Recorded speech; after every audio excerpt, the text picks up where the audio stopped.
Hey, Four Steel Falcons, how you doing today? Mr. F here on this beautiful Monday. I think it's April 20th actually. Tomorrow's my dad's birthday, so shout out to my dad tomorrow. Um, yeah. Well, holes. Where did we leave off yesterday? Yesterday we left off with Stanley Elmas being pulled into the warden's office. And Warden didn't much care that Mr. Sir brought him in there. She got so upset that she actually put on some poisonous what do you call it stuff? Nail polish. Oh my gosh. Nail polish. And she ended up scratching him. And he was in a super amount of pain. So that really terrified Stanley. So he left and vamoosed out of there. And now he's making his way back to camp. Chapter 21.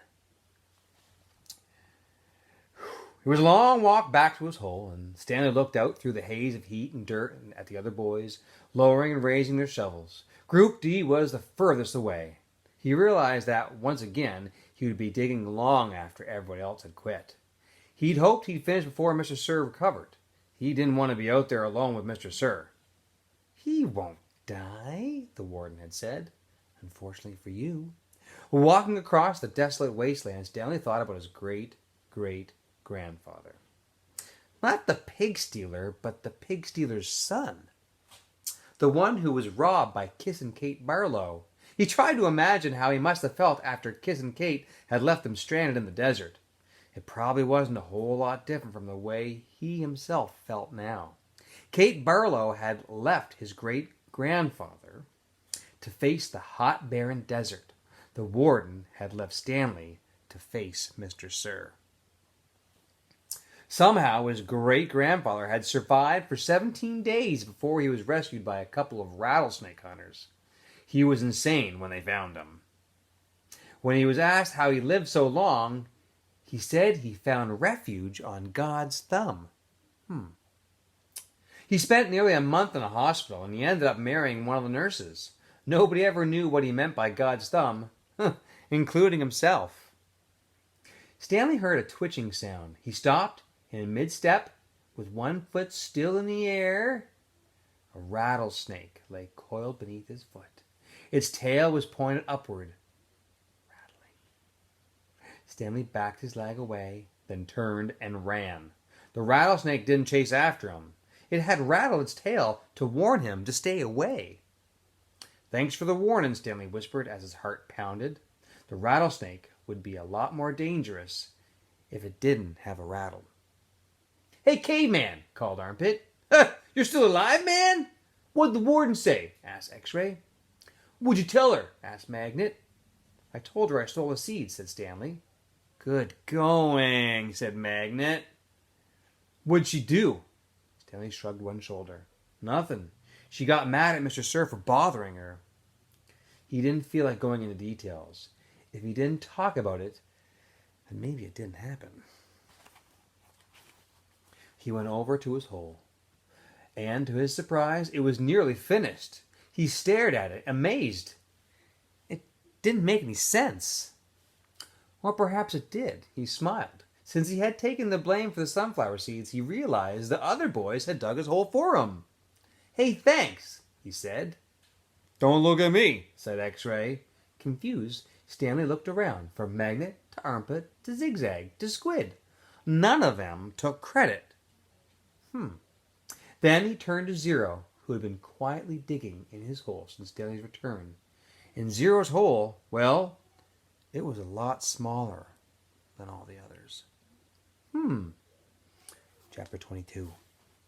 Stanley was the first one finished. He spat in his hole, then showered and changed into his cleaner set of clothes. It had been 3 days since the laundry was done, so even his clean set was dirty and smelly. Tomorrow, these would become his work clothes, and his other set would be washed. He could think of no reason why Zero would dig his hole for him.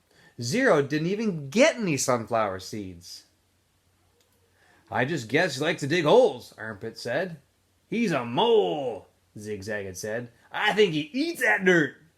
"Moles don't eat dirt," X-Ray had pointed out. "Worms eat dirt." "Hey, Zero," Squid asked, "are you a mole?" Ha! Are you a worm? Zero just stood there saying nothing.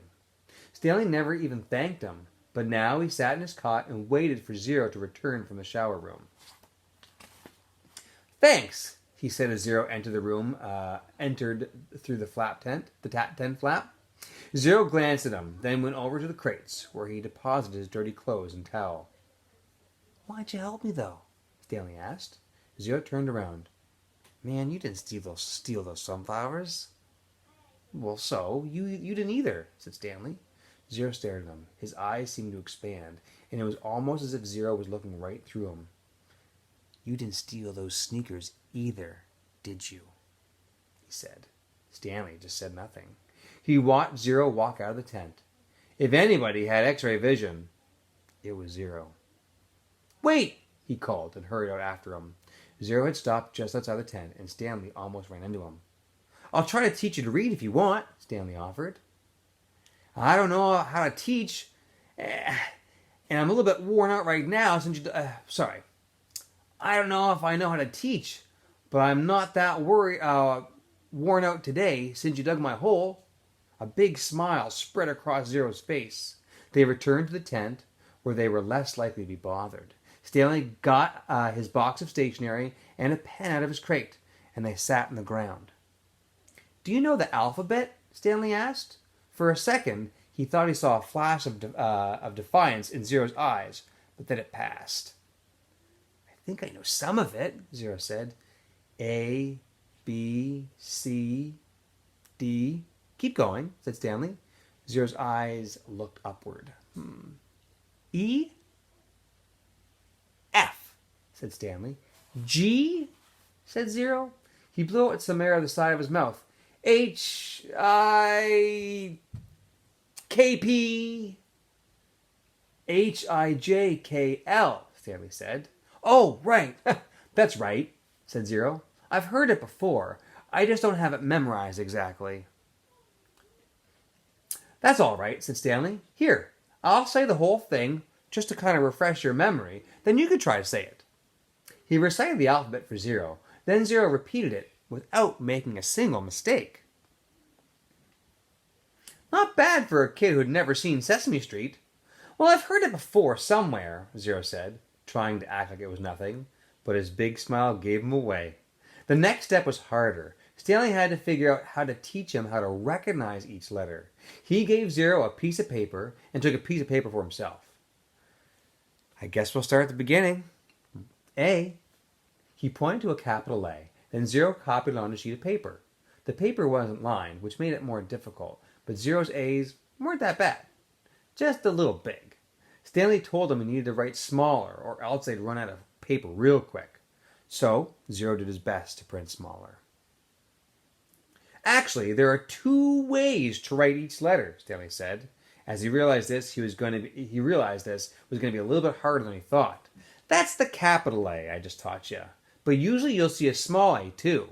You'll only have capitals at the beginning of a word, and only if it's the start of a sentence, or if it's a proper noun, like a name. Zero nodded as if he understood, but Stanley knew he had made very little sense. He pointed to a lowercase, and Zero copied it. So, there's actually 52, said Zero. Stanley didn't know what he was talking about at the time. Instead of 26 letters, there's really 52, right? Stanley looked at him, surprised. I guess you're right. How did you figure that out? He asked. Zero just said nothing. Did you add? Zero said nothing. Did you multiply? That's just how many there are, said Zero. Stanley raised and lowered one shoulder. He didn't even know how Zero knew there was 26 letters in the first place. Did he count them when he recited them? He had Zero write a few more uppercase and lowercase A's, then moved on to the capital B. This was going to take a long time, he realized. You can teach me 10 letters a day, suggested Zero. 5 capitals and 5 smalls. And after 5 days, I'll know them all. Except on the last day, I'll have to do 12. 6 capitals and 6 smalls. Again, Stanley just stood there staring at him, amazed that he was able to figure all that out in his head. Zero must have thought he was staring for a different reason, because he said, I'll dig part of your hole every day. I can dig for about an hour, then you can teach me for about an hour. And since I'm a faster digger anyway, our holes will get done about the same time. I won't have to wait for you. Okay, Stanley agreed. As Zero was printing his bees, Stanley asked him how he figured it would take 5 days. Again, did you multiply? Did you divide? That's just what it is, Zero said. What it is good math, said Stanley. I'm not stupid, Zero said. I know everyone thinks I am. I just don't like answering their questions. Later that night, as he lay on his cot, Stanley reconsidered the deal he had made with Zero. Getting a break every day would be a relief, but he knew X-Ray wouldn't like it. He wondered if there might be some way that Zero would agree to dig part of X-Ray's hole as well. But then again, why should he? I'm the one teaching Zero. I need the break, so I'll have the energy to teach him. I'm the one who took the blame for the sunflower seeds. I'm the one who Mr. Sir is going to be mad at. He closed his eyes, and images from the warden's cabin floated inside his head. Her red fingernails, Mr. Sir writhing on the floor, her flowered makeup kit. He opened his eyes. He suddenly realized where he'd seen the gold tube before. He'd seen it in his mother's bathroom, and he'd seen it again in the warden's cabin. It was half of a lipstick container. KB.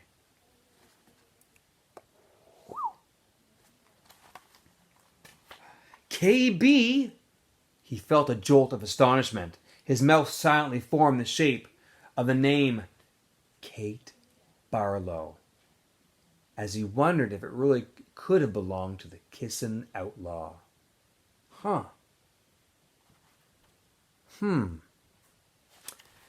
Well, we'll continue on tomorrow. Hope you guys all enjoyed, and again, I hope you guys are all safe and doing well. See ya.